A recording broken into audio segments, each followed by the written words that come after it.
Hello everyone, welcome to a new video. Today I'll be teaching you how to enable the keyboard spell checker on your Galaxy A16, all versions. First, you need to go into the settings icon. Here, you'll scroll down to this option, and now we'll go into this other option. And now, to enable the keyboard spell checker, you need to turn on this option. Click here. No, sorry, you can leave this emoji option enabled, and this option as well.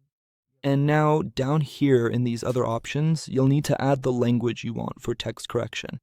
If the language isn't added, you'll click here, then click on this option here, if I'm not mistaken, and here you'll enable, for example, English, so that back here you can activate the keyboard spell checker.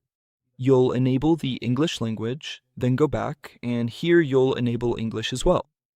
Let me disable Italian because I don't want Italian, I only want English. And you'll do this, enable the languages in all the options, okay? So that's it for today's video. I hope I was able to help.